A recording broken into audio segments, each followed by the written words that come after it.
What's up, everybody? Welcome to PLD Projects. Welcome to the very first episode of a brand new monthly podcast. I decided I needed more podcasts to do because I don't do enough of them.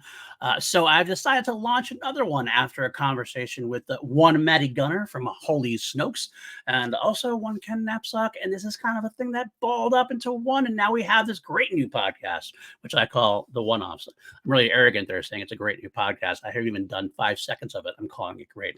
But hey, I'm confident. I'm cocky. I got some swagger. And swagger is what we're going to talk about today with this band, which is the topic of conversation today, Oasis. But before we get to that, let's bring on the people who are going to be joining my little trio here to discuss it. We have, first off, from Holy Snokes, Mr. Matty Gunner. And of course, as always, friend of the podcast, from Force Center, great man, Ken Napzok. I'm not a great man. I'm just an Oasis fan. Stop I think sometimes it goes hand in hand, my friend. Oasis. How are you guys doing? He's mad for it. I'm doing good, mate. I'm all right. I'm doing pretty good. You know, life is peachy, as they would say. I guess we're getting through it.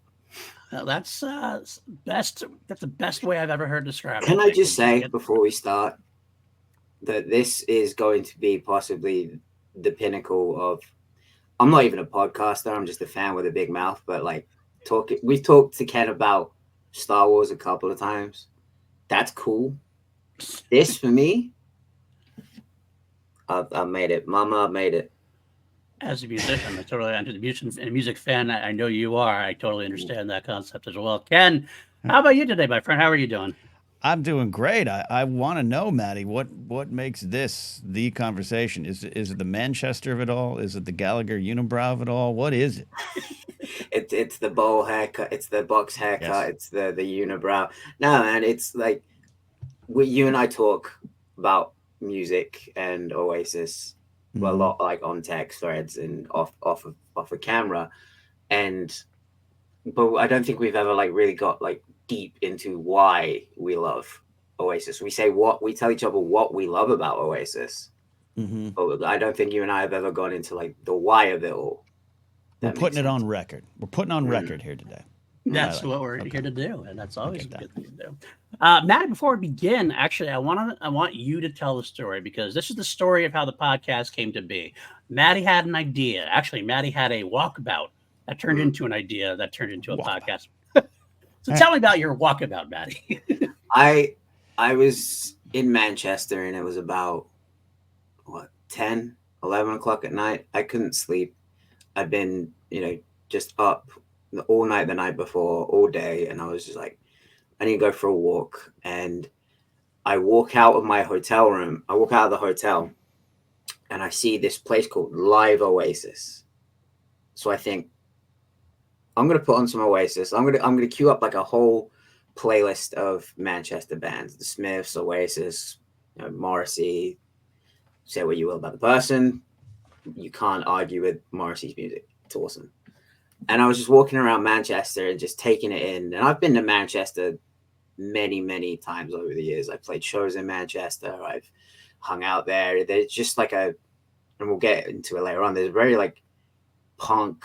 DIY blue collar culture in Manchester, and just taking that all in while listening to these songs. It was just I had to text Ken straight away. I was like, dude, I'm walking around Manchester listening to Oasis right now. I've never felt more alive in my life. And it was true. That wasn't me just making a quick joke. It was just one of those little moments that I knew Ken would appreciate. And I was like, I just feel alive. There's a certain power to the music, even if it was made well after they left the mean streets of Manchester or wherever an artist, rises up from. I think there's something powerful in it. I have been a Elvis admirer and fan, as just in terms of I like Elvis music and I like just the history of rock and roll.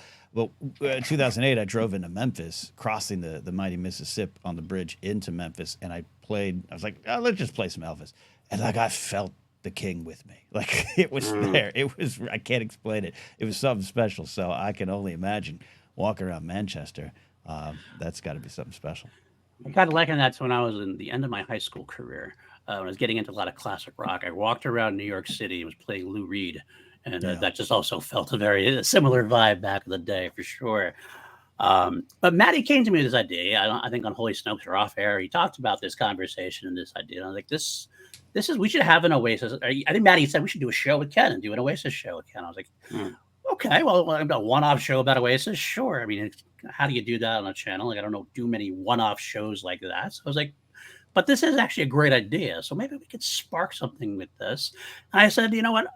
I have a lot of things I love to talk about. It's why I have so many podcasts. I have Star Wars, I have V, I do Queen, I do horror films usually with PJ Campbell. And I'm like, you know what? What about if I could just have a one-off podcast series where I could kind of like laid back, not weekly, just when I get guests and everything, I could have a guest on who has great passion about something, like Ken has about Oasis, like Matty has about Oasis. And as long as it's something that I can hang in the conversation with and not just be a guy who goes, oh, yeah. Like I'm not going to have my wife come on to talk about The Crown because all I know about The Crown is Matt Smith and Imelda Staunton in it. And that's all we got. That's not a conversation. But I can hang on an Oasis conversation, even if they weren't my favorite band of all time. I do love them, have a lot of faith in them. Their music, rather, I should say, maybe not them. But I figured that's kind of a cool thing to do. We could have a guest on that knows something, and we could have a series started. So this thus began the one-offs, and this was obviously our first episode, and what a great first episode I think this should be. And hopefully this will spawn many. I mean, I've already started talking to people. My next episode should be Mark Ellis and Van Halen, which should also be a lot of fun to listen to as well. But we're going to get there. We're going to get there. Today, we're definitely talking about Oasis, which I took the last couple of weeks to really listen. I listened to them a little bit, did another bit of a deep dive, getting through all the albums. And let's talk about first how we all got into Oasis, because I feel it's interesting to see where we come from and how we interact with the music, because music, as much as some people may not understand that, I feel like music is a two-way street. They give us the music, but how we interact with it and how we react to it is just as important as their intentions of what they're saying. So, Matty, why don't we start with you as the youngin' of the podcast, as the baby of the podcast, as it were. How are you into this early 1990s band? So for me, it was like my local radio station when I was a kid. They had 96.4 The Eagle. They would always play the same few artists on repeat. It would be Genesis and Queen, because Phil Collins and Brian are from the area. So obviously they were getting regular rotation. Spandau Ballet, Oasis, and a few others. And I remember when I was a bit younger, I would hear them on the radio a lot. And I always thought, oh, these are just another like radio rock, like Britpop, like mainstream artist, and they were in the mainstream, but I never had an appreciation for where they came from. I didn't have a knowledge of where they came from. And growing up in punk and hardcore, like I respected the Gallagher brothers more than I did the music itself. It was very much like associated with like the lads down the pub, like, all right, mate, let's watch the football, have a few pints, yeah, mate. And I was a straight edge hardcore kid, so like the whole like going to the pub, having a few pints, and all that stuff, and it didn't resonate with me at all. And it wasn't until like I went back and did like my own research and like looked at the DIY and the underground movement of that era that I realized that they really encompass it. Like their mum was a school dinner lady. They came from nothing, you know, beyond all the drugs and all the arguments, calling each other Tofu Boy on Twitter and all that stuff, which their Twitter feud is still hilarious. Beyond all the fights, like they're just like guys like me, like a couple of boys from a council housing estate that wanted to be in a band. If I'm not mistaken, it was because they saw the Stone Roses and they were like, I want to do that.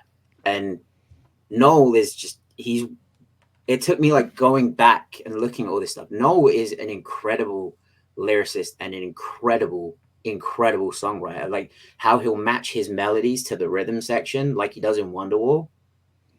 I know the Wonderwall is like the memed song of Oasis, but like it really is genius. Right. It's like the Wonderwall is the no stairway played in here kind of song from Oasis at this point, probably. Ken, you're more of my generation or the similar generation. What was your introduction to Oasis, and where did you get into them? Well, for me, you have to. I'll make the story short, but it's like it starts in the '80s. I grew up in the Satanic Panic era, and in a church environment, and was not allowed to listen to popular music. It would find its way to me. 1986 Graceland album by Paul Simon, my dad loved, and that was an early curiosity. It became one of my favorite albums. So I started to slowly discover music through my friends at school. Fell in love with the Beatles organically, like it was a brand new band to me. My friend in '87 said, "Hey, there's a cassette tape of this band called the Beatles," and I was familiar, but then I really fell in love. So I fell in love with quote unquote oldies music because there was a local radio station I listened to all the time, and I get weirdly stubborn and weirdly siloed. So I was like, that's the music I love. Like not just the Beatles, but I was the kid in 8th grade who would like knew every lyric to Procol Harum's Whiter Shade of Pale. Like I was that kind of rock and roll kid. So I get to high school. U2, I was starting to Mysterious Waves was a great song I loved. I started listening to things, but I just was afraid to venture out of what I told myself my identity was. I'm a Beatles fan. I like the Beatles. And about 93, 94, like I graduated high school in 94. A friend of mine was like, this band Oasis, I think you'd like him. You're a Beatles fan. I was like, no, I'm a Beatles fan. And I do this a lot. This is a little stubborn streak I have. I'm not a fantasy fan. I'm a Game of Thrones fan. Like, I have these little problems. Work through it. Maddie, take notes. Work through this as you get older. Don't be that guy. All right? Try new things. But then I got to say, it's funny you mentioned Wonderwall. I had started getting into radio and all that stuff and knew that was the direction I wanted to go. Home one day, video comes up, MTV, VH1, doesn't matter. I watch both regularly. And Wonderwall comes on, and I hear that line, maybe you're going to be the one that saves me. And there's something about that line. I was like, that's me. I'm looking for someone to sing that to. And just everything about that song, it is as great as it is for a reason. It's memed for a reason. Anyway, here's Wonderwall. It all works for a reason. It's a great, great song. And I love cover versions of it. I love hearing it. Man, I love all that stuff. So that pulled me in. And What's the Story? Morning Glory comes out, 95. I'm all in on that album. Go back, definitely, maybe. Oh yeah, it's I don't want to say it's harder. Maddie would laugh if I said it's harder, but it's a little more rougher edged. It's harder. It's definitely harder. Yeah, and but I was like, oh, I like this. So that started, and then I was in radio by this point, and then liking the Gallagher brothers, liking Oasis, liking Boneheaded, the whole gag there was part of my identity on the radio. And I love Britpop music, I love Brit rock, all that stuff. And it just this we can get into more detail, but the final part of my story is I was a quiet, shy kid, didn't party, didn't drink, didn't do the bad things, and here were these two loudmouth brothers doing everything I've been told don't do, and I was like, kind of like, yeah, I want to live through them. Yeah, that's a great call. I never went. I started drinking. Because I got into comedy, but don't do the hard stuff, don't do the drugs, don't do any of that. But I just was like, little 25-year-old, actually back then 20-year-old Ken in radio was just like, they go to Pints and have beer. I want to do that. And so, it's a fair point. I feel a little bit like our stories are similar to a degree. I'm an 80s kid as well, obviously. I didn't have my own music for a while. When I first got a cassette tape recorder, my father got me 2 tapes. It was Bruce Springsteen's Born in the USA, and I believe Twisted Sister's Stay Hungry, because I loved that We're Not Gonna Take It video as a kid. Of course, I think every kid video scared the crap out of me. When Dee Snider turns around, it was a little, oh, what is that? But I have my own consciousness, my own identity with music, and I found that throughout the ages, I always was like behind the times a little bit, like the glam metal of like the late 80s. I didn't get into them until the early 90s. So everybody was starting to move over to Nirvana. That's when I was turning on Poison and Whitesnake and Bon Jovi and all of those gentlemen, as I say. Winger, yeah. The one I got most into was Extreme, boys from Boston. I absolutely love them. I still to this day think they're underrated and got pigeonholed into that hair metal scene when they actually have a lot more to offer. Nuno Betancourt's a great guitarist, man. Yeah, Gary absolutely. Sharon, come on. Gary Sharon, great singer, absolutely. They had a lot of different takes. Like it kind of in a way led me to Queen, because they did a lot of the similar stuff in terms of they would do different genres of songs, but still kind of make it their own sound and everything else. And when Extreme went to the Freddie Mercury tribute concert, that was really that and Wayne's World is what led me to Queen at that point. Sure. So that opened up a whole new vault of classic rock era. So here it is, 92, 93, 94. That's when Oasis starts coming out. I'm in the garage, the dinosaur bands already at that point, loving it. But I'm like, what is this band? I don't know if I like this. This is too new for me. I'm going to old school stuff. So I kind of hesitated at first. Live Forever came out, and I had a friend of mine in high school who was in like our select chorus singing group we were in, and he was always on the cutting edge of music, always the first guy that knew everything. If he knew it, then it was going to be cool. And he played up some Oasis for me, and I was a little hesitant about it, but I couldn't help but get like intrigued by the feel of Liam's voice, which was very nasally, and a lot of people say they don't like that sound to a degree, but he's got some swagger to himself, some kind of arrogance. Arrogance is actually a funny word. I wanted to say this before I get any further. I feel like it's a descriptive word. If you don't like someone, they're arrogant. If you like someone, they just got swagger. That's the only difference. That's really the only difference. I would say he's arrogant. Yeah, there's definitely some arrogance to Liam. Absolutely. Totally. But it was the projection. He had that strong projection, which I was like, I want to know more about these guys. So I like Live Forever, but it was What's the Story, Morning Glory that came out that really kind of sold me over. I went, okay, I'll go back and I should get the first album. And I was like, this is a great bunch of tunes, because I did, of course, go back to the Beatles when I went into my classic rock phase. I was like, well, I gotta now listen to the Beatles. They started the whole thing for the most part, him and Elvis, but that's what bred me to be able to appreciate what Oasis was trying. And it was definitely a new energy brought. And from there, I kind of went through, and we'll talk about favorite albums, but Be Here Now was there. And then they kind of went with me for a while. I did fall off a little bit. And I will admit right here, right now, that post Oasis breakup, I have not really listened to BDI or Noel Gallagher's High Flying Birds very much. I had listened to the album once or twice, but to me, I'm like, I go back to the old school at this point. That was my journey. Let's talk a little bit about the boys' journey as at this point. Now, here's a question I have for you, Ken, as a big, huge fan. How important are the other members of the band besides Liam and Noel? Are they interchangeable, or are they? No, they're important. Again, I used to shout "Bonehead" at concerts when I saw them before Paul left.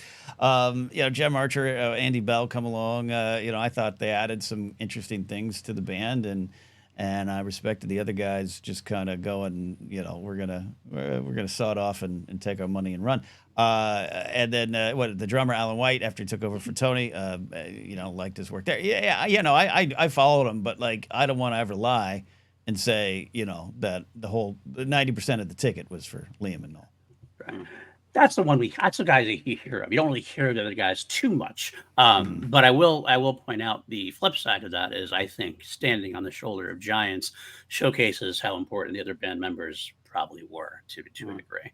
But I think we'll get to that a little bit more later. Matty, how about you? What are your fans' thoughts of the band members in general? Do you have any favorites besides Liam and I don't really, and I'll tell you why. It's because I have always respected how they don't care for musicianship. They never cared for songwriting. They always they were like, oh, if you can't play bass, screw it. You'll learn on the way. You can't play the drums, screw it. You'll learn on the way. We want people here that are like-minded that we're friends with.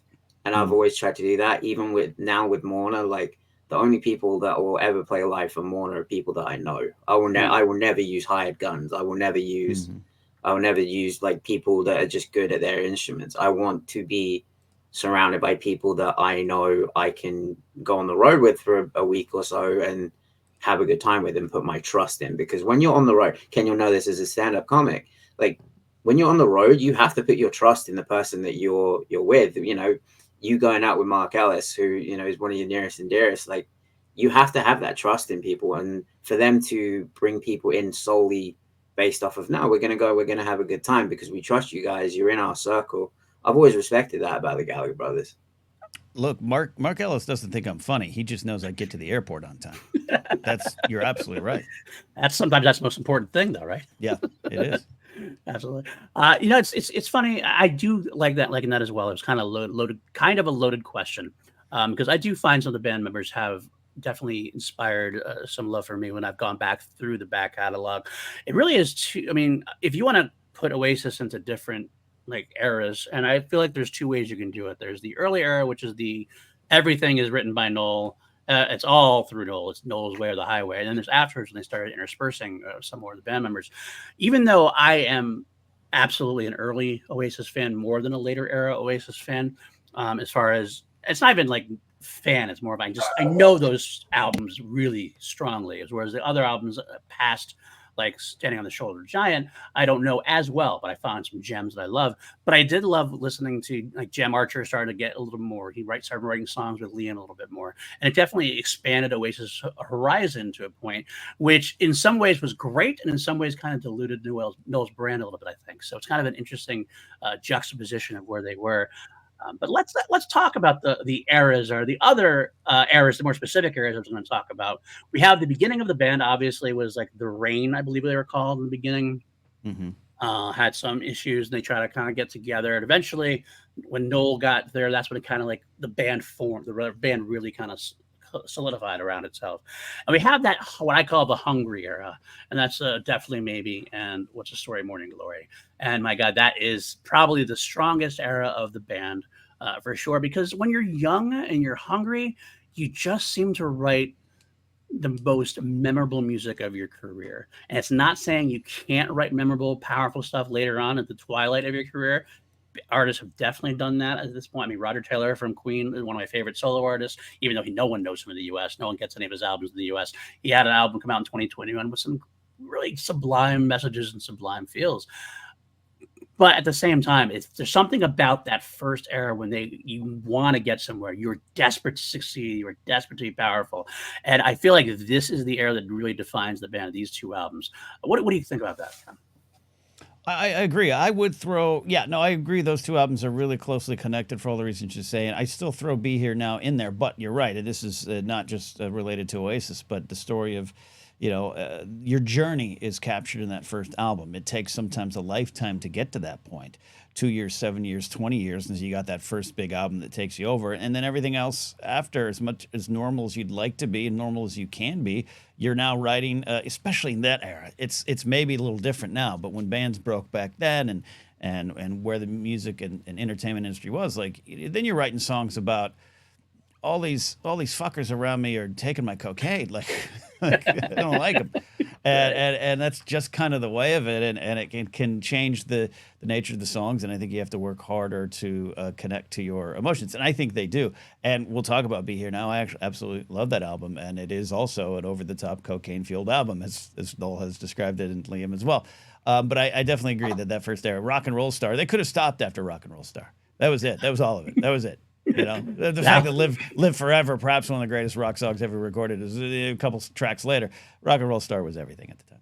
Oh, absolutely. And I want to say, Matty, I'm going to let you have your piece in a second, but it's interesting you bring up Be Here Now. Also, I love that album, probably one of the most divisive albums in the history, and one that really kind of, if you look back now, it's got this weird, it came out, everybody loved it, all of a sudden everybody hated it, and now it seems like it's kind of started to be liked again by some people. Maybe not Noel, but everybody else is starting to rediscover it.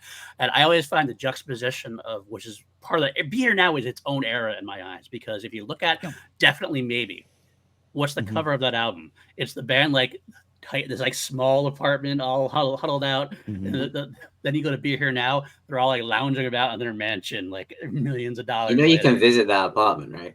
There's an Oasis tour in Manchester where they take you to like the Salford Lads Club. You can go to the flat where they shot that cover. Wow, that's great. I'd like to do that. Yeah, let's do it. Let's do it. We get over there next time. Matty, what about you? Was this your favorite era, or is this something that you want to? I think it was. I've always, possibly just because I haven't done enough knowledge I haven't gotten the amount of knowledge Britpop as I would like. I was always told and kind of led to believe that Be Here Now was like the death of Britpop because of the feud that they had with Blur at the time. Everyone was like, oh, this is the end for Britpop. Like, this is it. I would say that the first era is definitely my favorite because I would equate Oasis to kind of the UK counterpart to Nirvana, in that they're very DIY, a culture. Grunge is more of the culture, and Britpop was kind of more of a culture than a sound.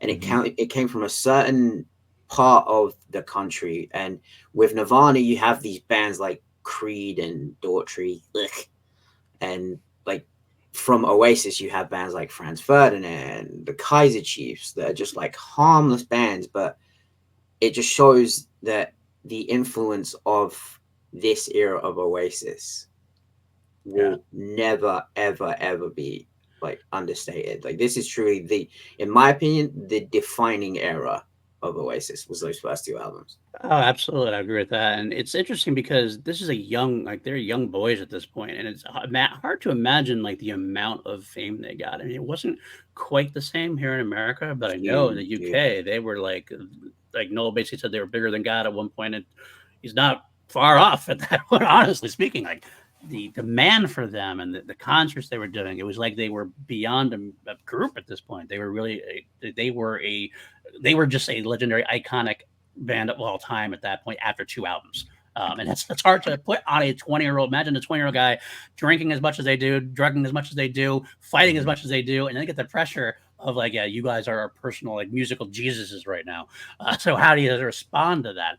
Not too well sometimes, let's be honest, but it does. And they're Matty, you would speak to it more than I, but they're carrying along with some other bands and people, to be clear, but they're carrying a country on their shoulders following a post, Margaret Thatcher reign, and London and England and everything is just down. It's dour. It's the mood ain't right, and suddenly it starts to lift up. And this is them, Spice Girls, even making the Union Jack something to be, on your guitar, on your dress, and it was part of it. And I think that was part of the rise as well. It was like, they were the antithesis of that. They were the I mean, even I can't remember which one it was. It was either Liam or Noel that said that Tony Blair was the prime minister for the youth.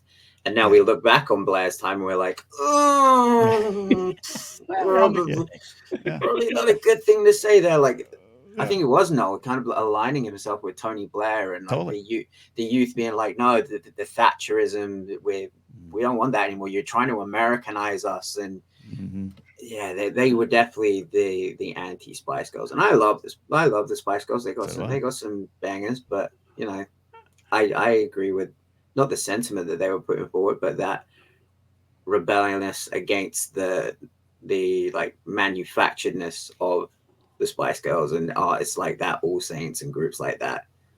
What's interesting to me also is the classism of it. The Oasis Blur feud that you mentioned. Oasis was definitely the people's band, like the men of the people, the guys that are gonna go to get up quiet and hang out and just chug them back and play that distorted guitar as loud as you can. We can't play well, just turn it up louder, and that'll do that thing. Whereas Blur kind of always came across more as like the middle class, upper class, art school kind of guys that got together, did more of a cleaner sound. Not any less talented. I'm not knocking Blur at all. I think they're both actually fantastic bands, but it was definitely a juxtaposition of who are these bands together, and like Oasis had that surge of like the common man really kind of supporting the ground. You can't get anywhere without the common man. That's something people should actually kind of keep in mind. It's the common people who make the world go round, so to speak. And I think that's a stunning way to look at where Oasis was, and it could only unfortunately fall from there because you're at the tippy top for so long. It's hard to maintain, especially given the amount of chemicals they're putting into their body at that point, and the relationships that were slightly fractured at best at times. I mean, how many times did they break up in the first 5 years? It feels like they broke up at least 3 or 4 at least. That we know of. That we know of. That's a great point. Yeah.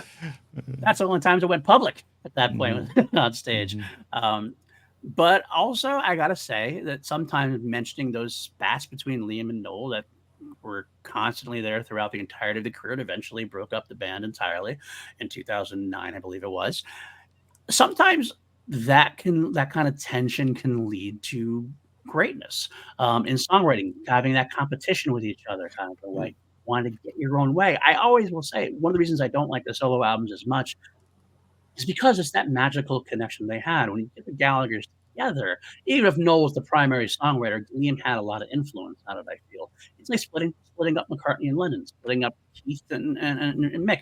Like, they have great stuff, but it's that magicalness of them together. Not many bands have brothers out there to really do. That's adds that different kind of relationship on. You got the Black Crowes, of course, had that. Little band that didn't make it too far, but I love in my heart. Space Hog had that as well. My Chemical Romance, Jared and Mikey Way. Absolutely. I feel like that familial brother relationship actually, in a way, adds to that tension for both good and for bad at this point. What are your thoughts, Matty, on that as far as the brotherhood goes? I mean, I can definitely speak to it. Every band that I have been in without Matt Hart has sucked. Uh, every every song I've tried to write without that dude has sucked, and it just comes to the fact that you have those people that you just click with in that brotherly way that like you don't have to force it. Like I felt with a lot of bands that I've been in, I've had to kind of force my way into the songwriting process, and being the Right. vocalist that often comes across as having lead singer disorder, um, LSD as I call it. And I believe Eddie when Van it Halen quoted that at first. I think that's where that was came it, from, actually. I think Eddie Van oh, Halen said okay, that about David Lee Roth and Sammy Hagar before Gary okay. Sharon came in for their Well, third album. apparently I've got it too, so there we go.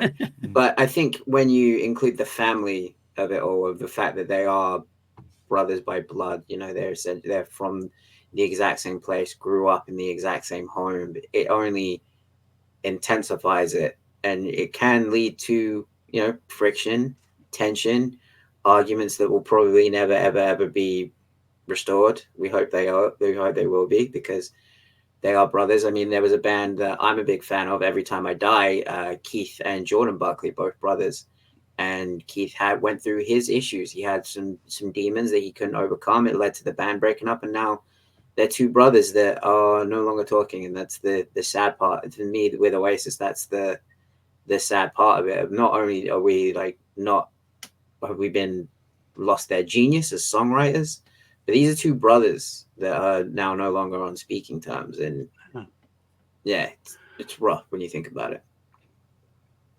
Yeah, for the most part, you're right. And unfortunately, we know that they aren't.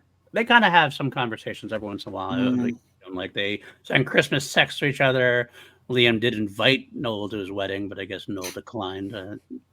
But we are still getting Oasis releases. And obviously, we're getting some 30th anniversary stuff coming up for definitely maybe and things of that nature. So I wouldn't be surprised if someday, some way, we do get them reconnected, even if it's like a one-off show. I don't think we'll ever see Oasis back together, like full on Oh, forever, don't say that. ever. I Don't really say don't that. think so. I But never I got to wouldn't. see them, so Well, I think you might get a chance to do like a one-off show. And if you do a one-off show, it'll be in your hometown. So I think that's I think it'll be in there. More likely to see it than I would be, to be honest with you. I just feel like it's not. I mean, I guess we could talk about that more in the legacy era at that point. We should kind of yeah, go we'll back. get to that. But We'll get to that in a bit. But all right. So after the first era, so I think I Be Here Now is that next era where they kind of like were, as they said, it's a cocaine fuel. Cocaine is a hell of a drug, and cocaine is throughout this album entirely, for sure. And this is where it kind of was a breaking point where they're starting to. They kind of got that pushback a little bit. It was like that they got the release came out. Noel has later on basically decried the album, saying it wasn't as good as he initially thought when he initially demoed. Liam still loves it, which is an interesting juxtaposition. Of course, they disagree. It's shocking, I guess. But it's an interesting look back. In the initial reviews were all very, very positive. It was almost like reviewers were waiting. We had like it was almost like they pre-wrote the reviews. This is a great album. This is going to be Oasis taking the next step, and then like they got it, and people kind of like fell flat on it a little bit. And we'll talk about the album specifically more because we're going to get into our favorite album specifically. But it seemed like this was the first real time the band had to face opposition. That wasn't in intra band opposition. It was outra band opposition, and how they would react to that would actually set up the band for the rest of their career, for good or bad. I do love the album, but I do kind of feel that if some things could have been different, perhaps the band could have been salvaged and still gone forward in a higher note rather than kind of struggling a little bit in the next couple of years, I should say. What are your thoughts, Ken, on the Be Here Now era before we get into the album? I love the album. It has a special place in my heart. I think some of Liam's best performances are on there. I think some of the most interesting songwriting is on there. But I think without a doubt, it has kind of a loudness to it. We're just not a wall of sound, but just a wall of loud. And I think that's some of the stuff Noel's talking about, and long songs and everything. But I speak as someone who was in the music media at this time. The countdown to August 21st, 1997 was big. It was giant. And the music industry, rock and roll as we knew it, was about to change. And I do agree that this album was part of that. Not necessarily the album, the band, but just everything around it, the hype, the discourse. Oh, that word didn't even exist. I mean, it existed, but we didn't use it back then. But the Oasis discourse was started. The U2 discourse, pop, which an album I actually really like, but it was like it's a bridge too far. Right? Now you done it. And Oasis had not only gone around with 2 great albums and were on top of the world, they were telling everyone they were. And so naturally, the countdown to this album comes out. Do you know what I mean? Drops, and everyone. I remember. I still like that song, but I remember around the radio station, it was like, they've lost it, and that started the turn to. And that's what we do. Every generation throws a hero up the pop chart, and then tears him down. And this was the beginning of the tear down. And eventually, the art either stands above that, or you can go back and look at it differently, in both directions. But I was there for it, and I was again on air. I had my knoll cut. I cut my long hair that went down to my belt, and I literally went to my hairstylist and took in the album art because remember, kids back in the day, we used to have album art and booklets that were really cool. We don't have that anymore. Just put it down on the thing and was like that, make my hair like that. And that was me at the radio station telling everyone, no, Be Here Now is great. All your other bands, no, those bands are the problems. But this also just was happening all around. Right.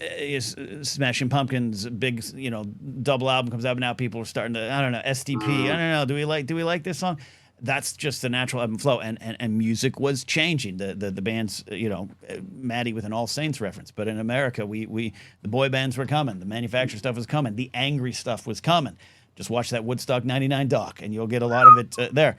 And this was one of the markers that things were starting to change for the era and the band. Absolutely. Speaking of a man who was at Woodstock '99, that doc brings home a lot of actually. You were there. I saw you flinging mud and burning things down. I saw you breaking stuff. Definitely for the Limp Bizkit riot. I was there for the entire thing, from the beginning to the very end, and I had stories I can tell. Some of them I can't tell on air. Look, as long as you weren't swimming in seas of poop, we're okay. That exactly. I avoided that. I definitely avoided that. But I was definitely there for the end of the Red Hot Chili Peppers, and I loved the gig. I loved the songs itself. But man, it was a little something going on after that. But that's actually a different podcast entirely. I want Paul tells the stories of Woodstock '99. I want that. That's the next one up. That's the next one up. We go through the documentary, and Paul gives us the PLD commentary of the Woodstock. We got to do that. Yeah, we got to find. Yeah, I think Johnny Mariano went to Woodstock '99 because he was telling me today about how he saw Atlantis then and just saw her this week, and how she's just grown and is even way better. But Woodstock '99 stories would be fascinating. Oh, absolutely. Absolutely different. But okay, so that was Be Here Now, of course. Matty, what was your thoughts on that? Were they at their peak at that point? Were they breaking down? What did you They were starting to break down. It felt like the country and the people were we were looking for the next thing. And that's the same with any artist, right? You have your moments of success, you have your 15 minutes, and then suddenly, you're not my band anymore. They were going, and they were the people's band. They against everything, and then suddenly they're topping the charts all the time, and they're getting this big mainstream success, and then suddenly it's like, oh, you're not my little band that I found on the streets of Manchester anymore. You're like this big, internationally renowned band, this pop act, essentially. So, what good are you to us? And I think that's wrong, but it's human nature. We do it, and yeah, absolutely. Well, the reaction to Be Here Now from Oasis was coming up with Standing on the Shoulder of Giants, and I feel like this was a new era for the band, and it was a struggle bus for them. This is where I mentioned before how this is where the revolving door started a little bit. At this point, some band members are leaving, some band members are coming in, and I think Liam and Noel actually had to put out a statement saying, "Don't worry, Oasis is fine. We're all fine here now. Don't worry." But they definitely went to a different direction as well musically. They started doing more loops, more electronica, a little bit more psychedelic kind of stuff. But it was definitely not quite the same angry, angry, forceful, raw rock kind of songs they've been doing before.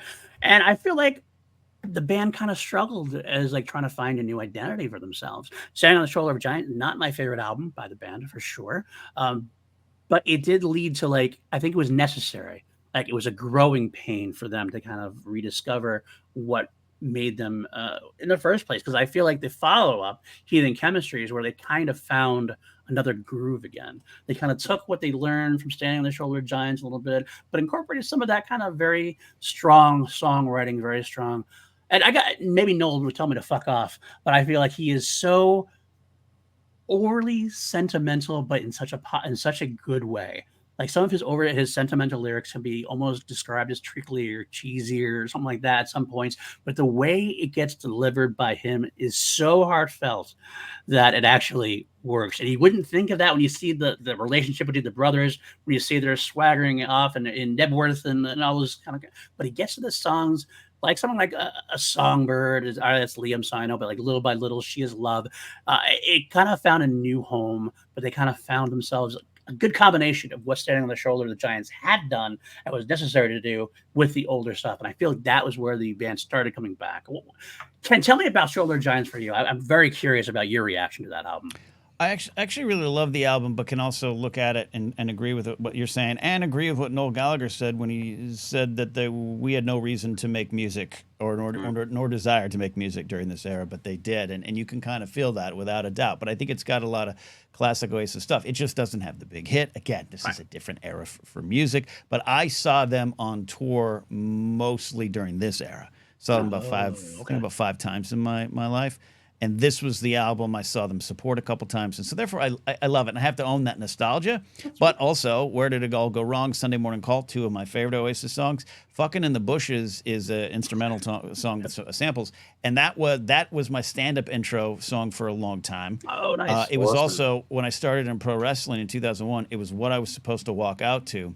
But the guy misread my note. And so I walked out to Go Let It Out, which is an okay song. But no, man. I was supposed to come out to Fucking in the Bushes. But there's a little bit of Paint by Numbers, and Be Here Now suffered from that a little bit, but I think it was just grander, so therefore it kind of sounded and was a little better. But there was a little bit of Noel's comment, which was, I'm looking back at 2011 when he said that the album should never have been made. You could definitely feel like there's some Paint by Numbers. This is what Oasis does. This is what they do it. But I think there's some good songs on there, and that era, they were great live. I loved watching them live. There was an energy during that tour in that era. That's great. How about the follow-up for Heathen Chemistry, where they went to that era? Did that spark any more interest in you, or did you think of it as reductive? No. And I think you're right to call Standing on the Shoulder of Giants a transitional album in a way. But I really do like Heathen Chemistry. I think it is. It's got. Stop Crying Your Heart Out is we'll talk later, is a bigger hit than I would even expect. But I think Little by Little is a great song. Andy Bell in the writing process, because he comes back in the next album, writes I think in the next album writes a couple of my favorite Oasis songs. But yeah, it just had again different energy. And I think by this point I had accepted this is 2002. I had accepted that maybe now this was just my band and it was no longer that band, the band. And I could live with that. And I didn't need them. I didn't need them to write another Wonderwall. I didn't need another Don't Go Away. I didn't need another Live Forever. I needed just this band putting out new music, and I enjoyed it on that level. I totally understand that. Sometimes, in a way, like I feel like that's actually the best part of a fan's career. Like, because everybody's in, like you kind of feel that all that love, but when everybody goes away and you're left there, and you're with the diehard, you're kind of like, it's more for you in a way. It's almost more personal, but you definitely get into it. There's a little bit of the energy of like, good, go. Get out of here. Go take your Wonderwall shirts, and I love the song too. Go away. Exactly. This is now for me. Absolutely. 100%. Matt, what did you think about this era, these two albums back to back? I think that Put Your Money Where Your Mouth is a really, really, really good song. I really enjoy that song. Yeah. Mm-hmm. To me, I felt like this was what St. Anger was to Metallica, in that they didn't want to do it. They probably were obliged contractually to do it. And they thought, okay, we can't keep going back to what we've always done. So let's just see if we can work in some other stuff like Metallica did with St. Anger. They were like, no guitar solos on this album. And you hear that, you're like, wait, what? No, that doesn't compute. Like, right. What? But it's still, I think I can enjoy it more if I take it out of the context of it being an Oasis album. Right. And it just being like a standalone album is when I feel like I can enjoy it more. Heathen Chemistry is a lot more of what I like about Oasis. You mentioned Stop Crying Your Heart Out. That is, every time I hear it, it gets me. That was one of the songs I was listening to on my walk around. It was one of the songs that came on the playlist, and it just hit me. And I was walking around Piccadilly Square, just like looking around. I was just like, wow, like it hit me at the perfect moment that I needed to hear it. So like it may be a bit of sentiment, but like that, I think Heathen Chemistry will always have like a little space in my heart because of that moment. 100%. I think we're all agreeing on that. I remember Stop Crying Your Heart Out being on the soundtrack and the movie, The Butterfly Effect. Really, I love that movie for some reason. Not many people did, but it worked well. It worked well for me. That you should watch it, man, at least once. It's always worth a shot. Something gets like the last two albums in the band's career. We got Don't Believe the Truth and Dig Out Your Soul. Dig Out Your Soul, I feel like was an attempt to do Be Here Now properly. Kind of felt like they wanted to do more of that kind of big sound kind of thing. I don't think it had quite the songs that Be Here Now did. Although we'll talk about some of the faults that Be Here Now had as well. I thought it was a fine album to go out on. Whereas Don't Believe the Truth also it felt like the band had rediscovered themselves. They're kind of more comfortable with themselves at this point, at least with their musical output. Well, not their interpersonal interactions. But I do like this era a lot towards the end, and I'm sorry that we ended this. I still feel like we ended too soon. I feel like Oasis had some more to give, and I mean, don't they always when they break up too young. But what do you think about the last two albums, Ken? I saw them around this time too. I saw them at the Hollywood Bowl in 2005. God, Maddie, help me. What was the name of that band? Kasabian. So they were on that show along with Jet. Okay. Interesting band. So who I like. So it was a great show, and I had fond memories of at the Hollywood Bowl. And I love Don't Believe the Truth, but you ever like, I don't know. We even some of the pop culture stuff we cover, like you watch something, you're like, oh, okay, I think I like that, and all of a sudden, like a week, months, years later, you hear something, you're like, oh, wait, no, I actually love that. Don't Believe the Truth had that for me. Like I remember the first time I heard Monkey Fingers on the CD in my car. I literally went, oh no, like what are you doing? Right. I saw him do that live at the Hollywood Bowl, and it's one of my favorite Oasis songs because of that performance. He was punching you in the face. It was this boom, boom, boom, punching bag type of song. I love that song. But I just, in my car, in my Camry, on my CD player, it didn't hit. Skip, right? And I love it. And I know we're going to get to songs later, but A Bell Will Ring, which is Jem Archer's song, and Keep the Dream Alive. Keep the Dream Alive is absolutely a top 10, if not top 5 Oasis song for me, written by Andy Bell. And I think it's some of Liam's best work. So I love this album. The last album is the last album, and it doesn't stand out. And it's one of those ones of like something will pop up on my Apple, like the shuffle will hit. I'll be like, what is this song? That's right. It's Oasis. I remember this, man. Falling Down. Get off your high horse, lady. Got it. Yeah. And so therefore, I think it was the right time at the time. I am a big fan of Noel Gallagher and the High Flying Birds. Just saw him last year. And I think it's some of Noel's best work. And I think BDI, Liam's solo work, his recent work with John Squires is really good. But yeah, the snarl was gone from Noel's work, and the heart was gone from Liam's work at times. And I think I was starting to feel that on Dig Out Your Soul. That actually makes sense. And I do actually want to go give those albums, the solo albums, or not Speedy as not solo. High Flying Birds, it's consistently some of his best songwriting. That's fair. I'll take that to heart, and we'll do that one soon. Matt, what about you at the end of the era? What do you think here? It's tough because this is where I do start to fall off. Okay, that's fair. I do really like what's that one song that I really did? The Importance of Being Idle. Mm-hmm. I think that's a really cool song. Yep. It felt to me that this was when they sort of knew that the end was nigh. Yeah. And they were trying to recapture old glory. And I think Don't Believe the Truth. Like, I feel that was an album that they wrote with live in mind. There's certain things that you can do live that don't necessarily carry over on record, and vice versa. that massive long scream that I hit in All or Nothing, I'm not going to be able to do that live every night. And I feel it's kind of the reverse with this album of like, they wrote it to kind of capture that live energy that they were so famous for, that they delivered every time. You can't say that Oasis were, okay, they may not have sounded great live, but the live show and the live energy that they always put forward was always intense, and it was always really entertaining.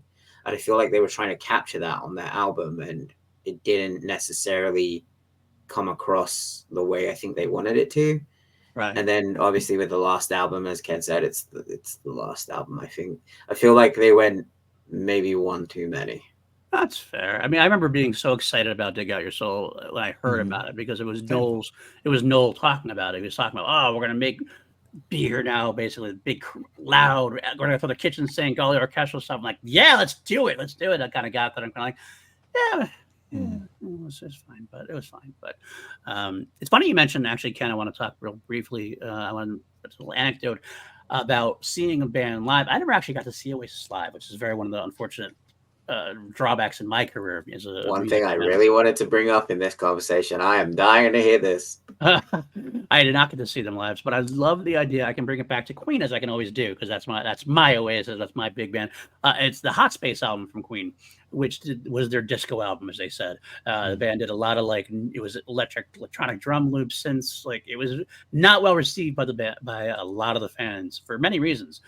But when they did the shows live in Milton Keynes, they turned them into rock songs, and it was amazing how much better the songs were live, because it had that live energy to it that they couldn't match on the studio effort. And so I understand exactly what you mean, and I wish I could have seen Oasis live then at that time, because I probably would have won me over a few points for at least a couple of songs on Don't Believe the Truth and Dig Out Your Soul for sure.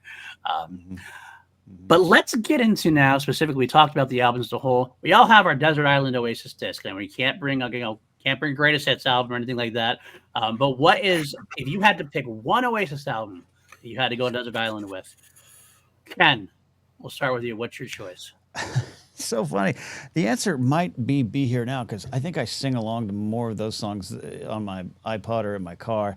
I think for me, in the end, though, I would take What's the Story, Morning Glory. And there's a chance I'd take, was it the Master Plan, where they just released all the B-sides I want? B-sides. I mean, the B-sides, we can do an entire podcast on the B-sides, right? Absolutely. And some of the stuff will come up. But yeah, I think for me, the right answer is What's the Story, Morning Glory. But man, if you're telling me I'm stuck on an island for the rest of my life and I can't sing along to, All Around the World, I don't know if I want to live.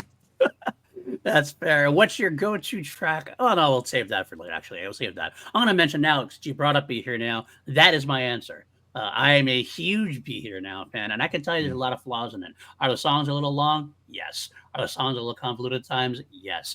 But as a Queen fan, I think you can see where I get from, because this is probably the most Queenish album they ever did, in terms of it's the sound, the wall of sound they had. Like, where Noel's putting 10 overdubbed same guitar parts at the same time, just building up this big wall. That's what I love. I love give me that big, large sound like that. Liam Swagger, and the songs are so good though. The melodies are so hooky. Like you said, you sing along.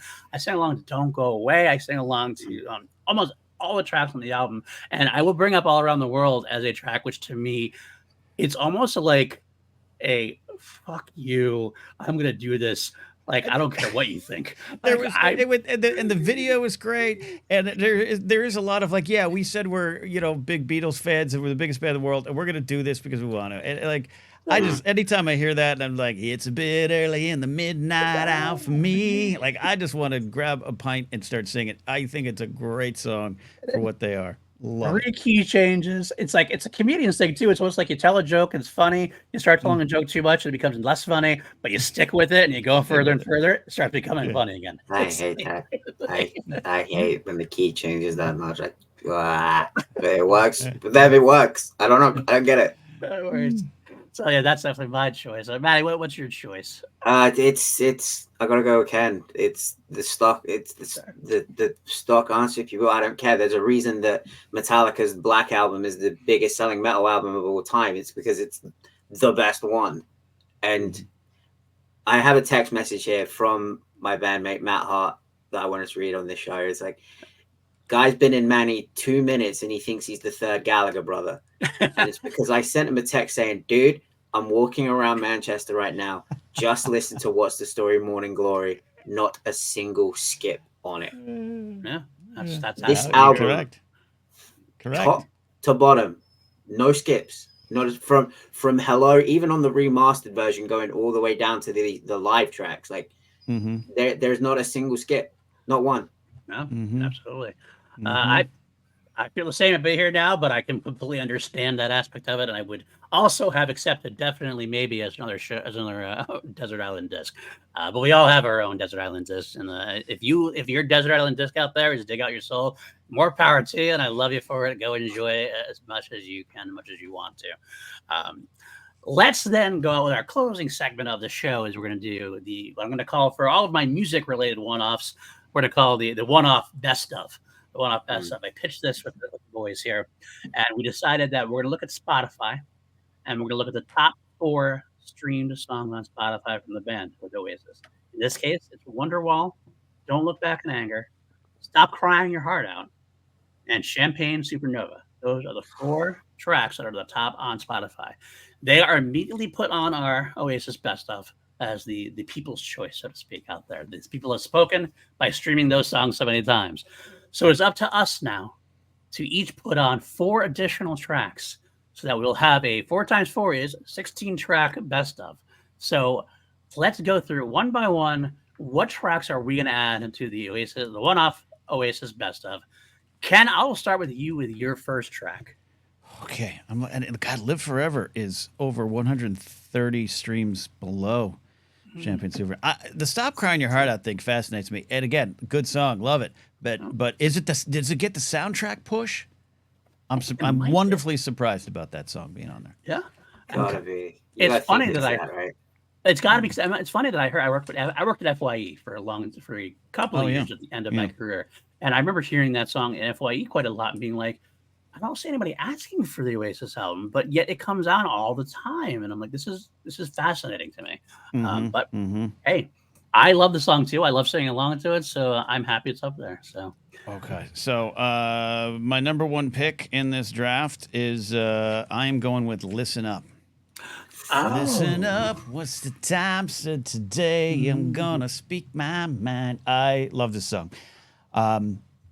It has that refrain of, and I'm all right being on my own. Sorry, I can't sing like Matty. I can't sing either. That's why I scream. So, yeah. I moved to LA in August of 1998, and it was a decision I, of course, wanted to make. And my radio career had ended, and I was going to chase my comedy dreams. And I packed up my Plymouth Colt, and my parents were in their car in front. I was 22, and drove down the 101. I know it's such a tragic 2.5 hours away from my hometown. I just left the world behind me. And I listened to this song, and as well as Fade Away, which is very punk rocky and has those vibes, but has the dreams we have as children fade away. And I cried in that, like, my life's changing. I'm afraid, but I got to do this, and I'm growing up, and I'm leaving my nest, and my dog. I just cried with my dachshund in my arms, and I had to say goodbye to my dog. And I listened to Listen Up most of the drive down the 101 freeway in California. So Listen Up's on there. I love it. It's not. I love, like you said, the B-sides and everything were so important to Oasis, and I think probably more than any other band, that's actually probably true. I feel like they just have a whole album's worth of B-sides that other bands would love to have on their regular albums. I'll tell you why. Because they wanted to. They understood it. And that was part of them being Beatles fans of, like, Sgt. Pepper, Strawberry Fields and Penny Lane are a single. Penny Lane's a B-side. Like they had that, like, that's what you do. And I think it's more, Matty, you would correct me, I think it's just more of a thing in the UK, especially during this era. And it was like getting the Oasis album was great, but going to my local record store to get the B-side, to get the singles with the B-sides was more important to me. And I think they just absolutely nailed that. They understood the importance of that kind of, this is what you are when you're a band. You release some cool stuff on the B-sides. No one knows. Oh, absolutely. And they're the stuff that's harder to find for some fans as well. And I remember being someone who liked to go to these music conventions back in the day, which would never happen now. And you'd go get, like, bootleg recordings of like live albums. It's like, oh, sweet, get to see them doing live. And then you put on some other beats like rare tracks collections of their own. Basically, Oasis put out their own rare tracks collection, which was not exactly a well-known thing at the time to put out as a compilation. But I love seeing the master plan done that way. That was actually a great choice for them to do. Matty, let's go with your number one choice that you put on there. I'm gonna save like my big drop pick because I have a funny feeling that me and Ken are gonna have the same one. So I'm gonna go with my first one. I'm picking Slide Away. Slide Away. Ooh, that's on my list. It's off my list now because it's on yours. Sorry. I didn't know. Again, this goes back to me thinking that Oasis were just a pub band about, lads drinking pints and going out, football hooligans, all that stuff. And then I got into the lyrics, and there's two lines that really, really hit me. And it's, I dream of you, we talk of growing old, but you said, please don't. And I just hit me. I was like, this dude's writing a love song. And then I looked into it, and it was like, it's about his girlfriend from his school days, and that he was really romantically into her, and she just didn't feel the same. And I was like, damn, dude, I had these guys all pegged wrong. And just those two lines alone, I was like, this is deep.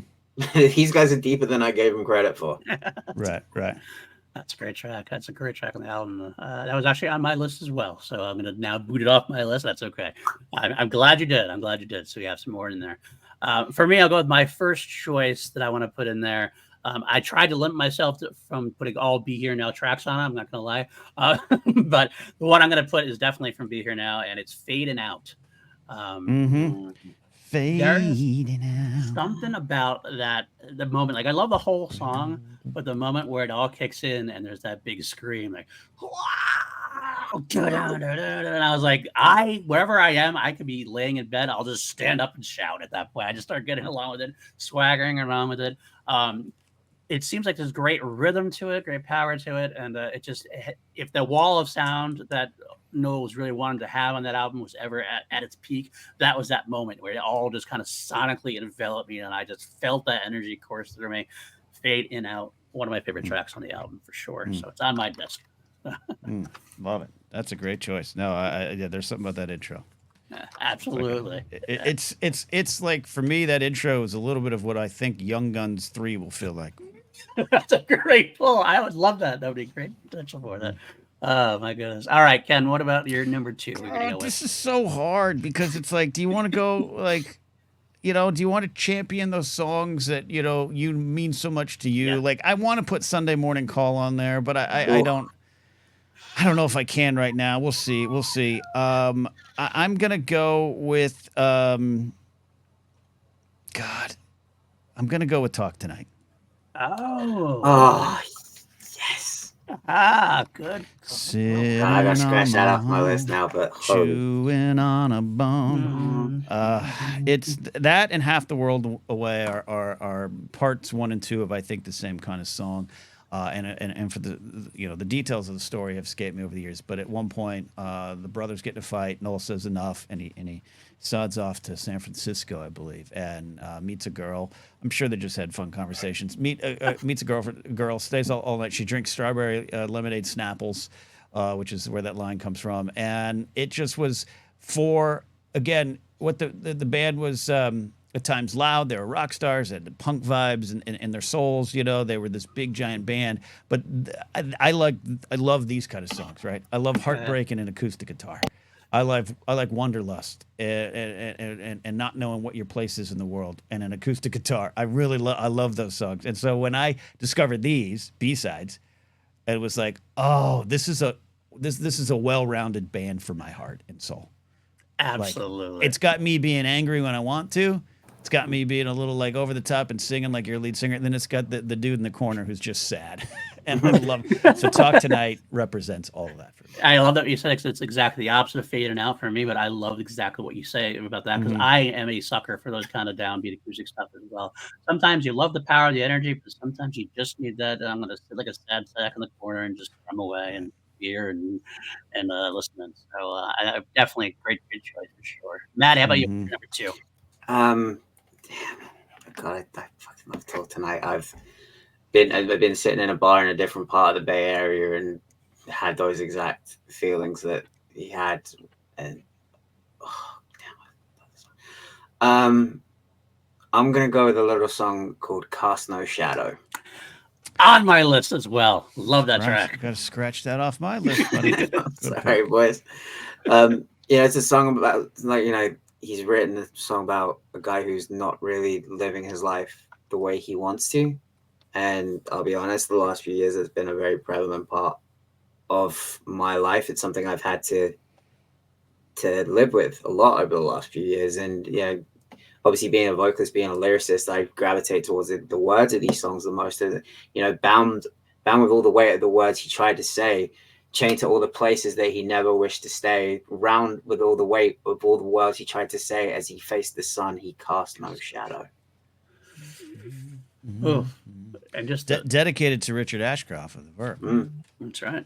Another very underrated band I want to get back into. I listened to them like for about 2 or 3 months. I listened to them nonstop, and I kind of left them for a bit. But I love some of their stuff for sure, and some of his solo stuff's actually pretty good too. I like Richard Ashcroft stuff. So, all right, back up to me then. I'm gonna go with a song that actually Ken, you mentioned earlier in a way. I love it. It's kind of got that same Beatles-esque, somewhat acoustic feel.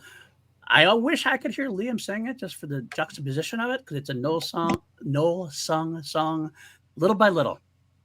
I remember listening to that for the first time, and it was the chorus that hooked me. I kind of wasn't hooked on at first. It's like, okay, this is one of those kind of songs, but it's kind of going. And all of a sudden it gets to the pre-chorus, I didn't mean what I just said. I'm kind of like, that's almost nonsensical, but almost absolutely genius at the same time. I didn't mean what I just said, but my God woke up on the wrong side of his bed, and it just don't matter now. And then it gets into that sing along, little by little. Yeah, it brings you along. It's one of those kind of laid back tunes, and I couldn't live without this on my Oasis best of for sure. My track for sure. That's an absolute great call, and it's I like the ones that are they catch you. They're it's on the back end. It's on the back nine of the golf course, and you're like, oh, this is a good one. This is a good one. Yeah, surprised me when I actually surprised me when I picked it, but I couldn't hold it off. So, all right, let's go back to you, Ken. We're going for number 3. All right, I got this. I did research, boys. All right, it is. I'm at the crossroads waiting for a sign. My life is standing still, but I'm still alive. Every night I think I know. In the morning, where did it go? The answers disappear when I open my eyes. Andy Bell writing Keep the Dream Alive is absolutely on my list. You talk about the song that has meaning. And by the way, be careful, Matty. Cast No Shadow is probably why I was depressed for at least 2 years of my 20s. I didn't want the song to lose its meaning to me, so I just kept going to listen to it and go, but if I stay depressed, this song will have meaning to me. So, at some point, I will probably smile at some point listening to this song, but it's not today. Keep the Dream Alive is that for me. It's 2005. Don't Believe the Truth. Saw this performed live. It is. I just love those lyrics, the ones I just read, because I'll stop trying to sing all of it, but. It's just for me at that time of my life. Now I've been in LA coming up on 8-9 years, and one part of my career had already kind of faded away. I lost connection to the radio part of it. I didn't know what stand up was starting, but it wasn't going good. And I just I am a wasted space here in this town. I'm a wasted space in my own life. But every night I go to bed and I think tomorrow it's going to be better. And I've got an idea and I've got a thought and I've got the confidence I need. And in the morning it's gone. I just love it, and it hurts. The song hurts. Every night I hear you scream, but you don't say what you mean. This was my dream, but now my dream has flown. God, and I probably lived inside the song too long. Again, Matty, take notes. Don't do what I do. I lived in the song too long, and I go back to it now and still have strains of that. If anyone listened to what we did with the Moonagers, I think every song was inspired by this one. If I've got nothing, what do I do? So I love it. Is it a sleeper pick? Yeah. Is it one of the bigger tunes? No. Is it even an old song? No. It's Andy Bell. And who knows? Noel probably would. Yeah, I don't know. Sounds good. Put it. Liam, you sing it. I don't know. Who knows? I don't know his relationship to Andy Bell with the song, but I absolutely love it, and it was an honor to get to see Liam sing it live. That's awesome. I love hearing that. I definitely want to give that album another shot at this point. I did listen to that one for a while, but I don't really remember that one too much, to be honest with you, but that's on me. That's on me for more than the song. So I feel like all albums have undiscovered gems that you miss a couple times into it. I know when I listened to Heathen Chemistry, I realized how much I actually liked Hung in a Bad Place, the Jim Archer one. I kind of was a Noel guy for such a long time. And I was like, oh, guys, but they really do have some great moments in the catalog for sure. So I'm definitely going to have to take another listen to that. With your impassioned speech, I will absolutely get a listen and get back to you on that one for sure. Please text me. I want to know. I will. The funny part about you mentioned is also when you write the stuff with the Moon Agers, which I love, by the way. You should also go check that out. As a musician myself, I had some music, like Matty is definitely a big musician. I had my musician dabbles in the late 90s, and I wrote a lot of like 80s rock type inspired ballads because that's what I did. But you always got to find, like, you found yourself writing songs after songs. You're like, I want to capture this. How do I capture this but make it my own? And sometimes you stray a little bit too long into the plagiarizing bit. You go, I got to scrap it and start over. It sounded too close to it now. But those are the tracks that really stay with you, and they could be the back end of the album that you don't even think about. And there they are. They just kind of come out and hit you. So great. I can't wait to listen to it. I will text you for sure. Matty, let's go with it. What's your next track here? There is no greater flip side of the coin to Talk Tonight than the track that comes right after it. You want to talk swagger, you want to talk just grime, grit, dirty guitar tone, Acquiesce. There is just a certain like kick dirt in your face swagger to that song that coming right after Talk Tonight, you're like, what the hell is this? I've just gone from this like really deep, meaningful like love ballad into having my teeth kicked in with this. And it's not so much like the lyrics, but it's just like we talk about that swag of the Gallagher brothers, like in Acquiesce, it's there in spades. And dare I say it's a punk song. Like that is a punk rock song through and through. Yeah, no, I mean, honestly, I would say right off the bat, this might be the greatest B-side of all time. I would agree with that, and look, and it's them together, which is kind of rare, right? We don't get a Gallagher brothers duet or a call and response kind of song anywhere else. Right. It's for its uniqueness. I mean, it's amazing that this band, again, like you said before, they do these B-sides and they make them genuine. It's not just the throwaway material. A lot of times it said, "Oh, we didn't finish this song. We could just throw it on the B-side. We're not going to ever finish it." This band makes these real legitimate B-side songs, and love it. I love them for it. All right, I'll go with my next one then. My number 3 choice at this point. I had one more Be Here Now song, and I kind of had two I was warring between. The sentimental side of Noel for sure, and I couldn't decide whether it was going to be The Girl in the Dirty Shirt or it was going to be Stand By Me. I think I have to go Stand By Me by an edge. I love The Girl in the Dirty Shirt lyrically, but Stand By Me just has that kind of standing on the stage. Like it's a desperate song. It sounds like Noel being so desperate. I've been there. Like just whatever's happening, I need you to stand by me. Whatever's going on in my life. It's a plea. It's a heartfelt plea from somebody who's at the top of life, supposedly at this point. At this point, he is on top of the world, and he still is like, stay with me. Stay with me. I need my people around me. And I felt that heartfelt emotion from the first note to the last bit of it. And I loved seeing them do that live on the I can't remember which live album it was that I saw them do it on. I want to say probably Familiar to Millions, I'm going to guess.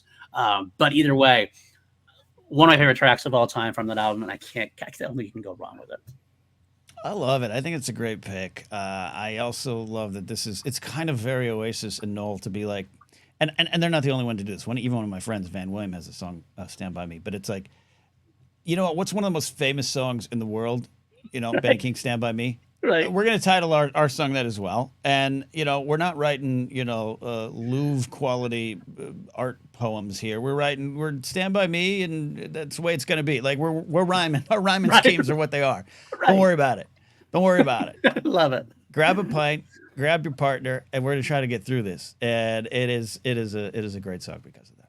It's very fun. Very sing-along quality, like most of my favorite Oasis tracks are, for sure. Totally. Matty, let's go. Or I'm sorry, back to Ken now for your number 4. All right, this is it, right? This is my This is final it. one. I leave Your it on the final table. chance. Yeah. I mean, I can't believe some of the songs that haven't been mentioned or that we might not mention. I know we're going to might do honorable mentions. It's a crime, but this is the torture test you've put me through here. So I have chosen "Listen Up," which is a loud earlier Oasis. It's got some sentiment about leaving towns. I Right. Talk Tonight. You've left town and you're sad. Keep the Dream Alive. You're still sad, but you're hoping for something a little bigger and better. But Right. I got to go with a song that absolutely captures a large part of the reason I buy my tickets to see Oasis or listen to them still to this day. And when I got fired from my morning show radio job, I took it like a champ. I was a young kid, but I was still like, I got it. I wasn't going to go on air and badmouth anybody. It didn't do that. And they were going to take us off air immediately. But we said, can we just go through Friday and say goodbye to our friends and fans and all the stuff? And they let us do that.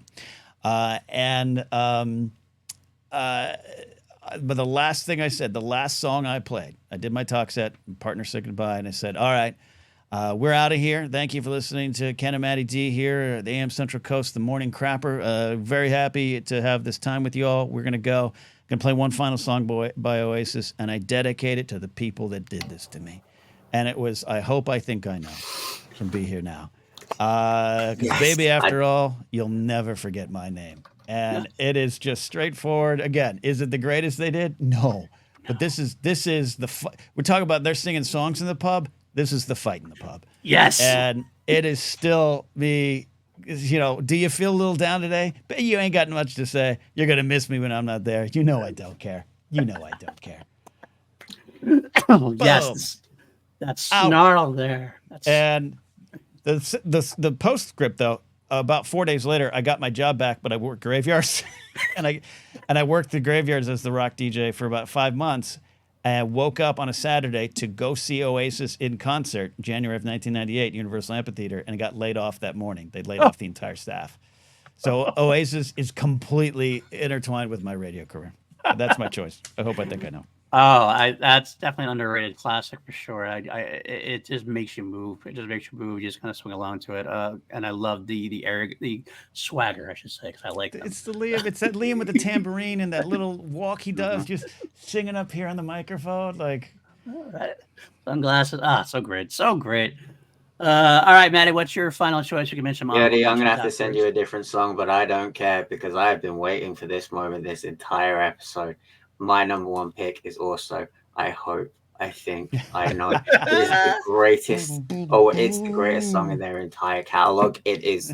I think you're trying hard to put me in my place, and that is why I got to keep running. The future is mine, and it's your disgrace because in the end, your life means nothing. That is a hardcore lyric. That's not a Britpop lyric. That's a hardcore lyric. That is a double bird. Fuck you to everyone, and it's so good. Fair enough, Matty. Fair enough. Okay, that's great. I love it. See, this is why we're friends, Matty. That's right. And Matty, I'll let you slide an honorable mention then if you want. You can slide in one of your honorable mentions to our track listing if you'd like. Sliding an honorable mention. I think I will probably go with. Oh, you know what? Some might say. Oh, good call. That was my program director, who was not an Oasis fan though. He loved that song, and we were playing it one day, and we were allowed to play off album, like we didn't just have to take the playlist. And he puts it in, and I'm in the corner, and he starts queuing up. He looks at me, and goes, "This is their best song."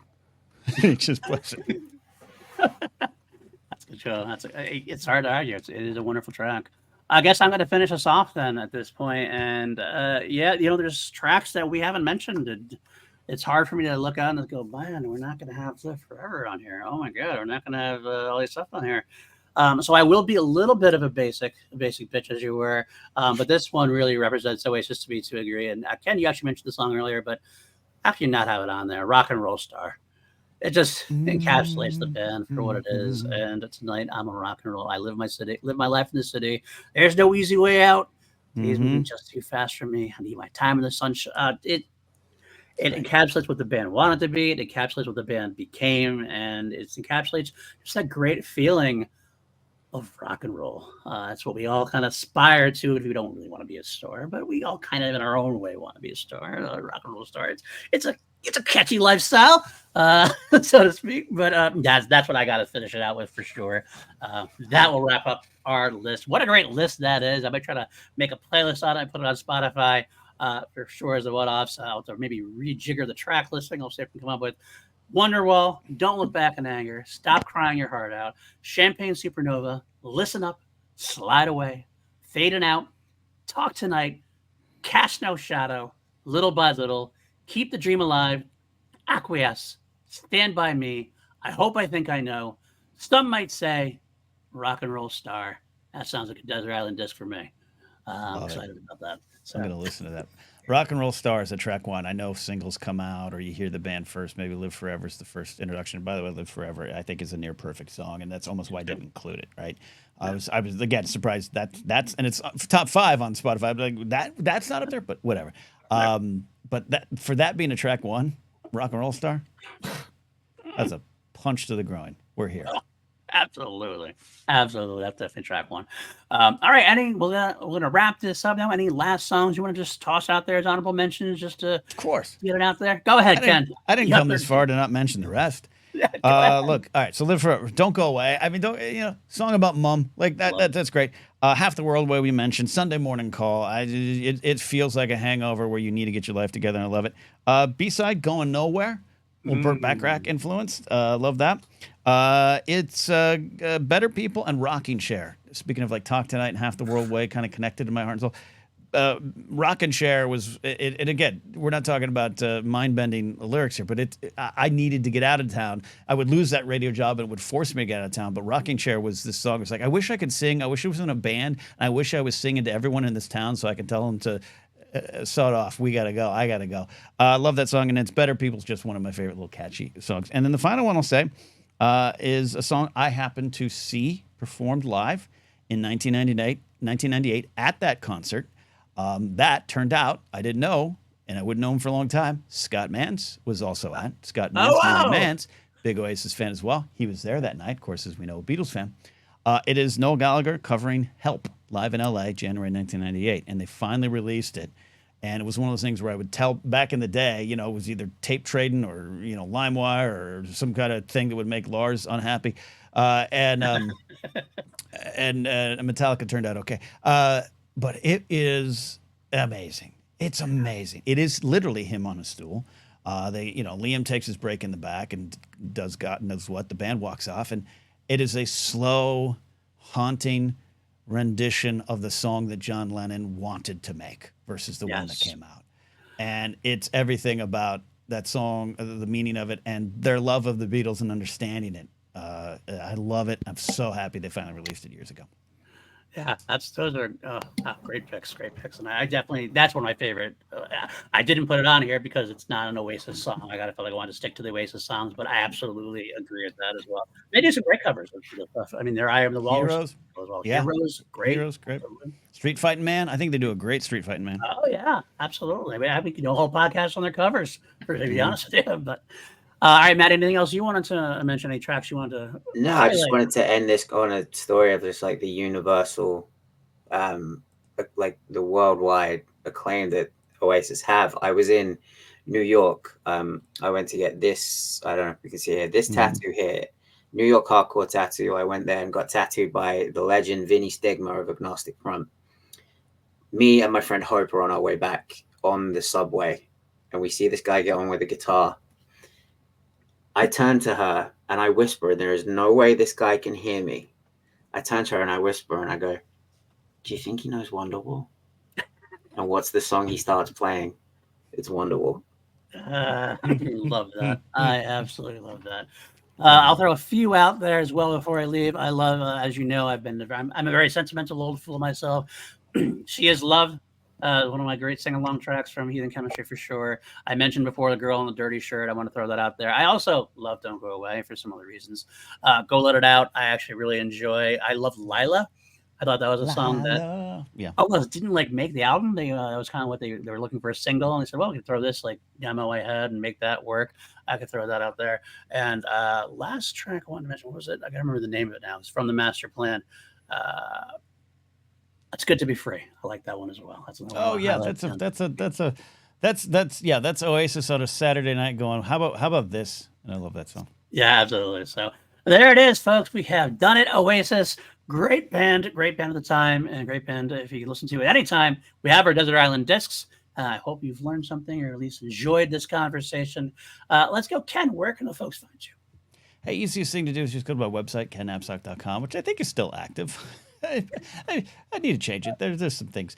They raised the price 70%. It's insane. But anyways, the website's still there. You can find ticket information. You are, depending on when you release this, Mark Ellis and I are probably getting ready to do some comedy somewhere, San Diego, Little Rock, other places as well.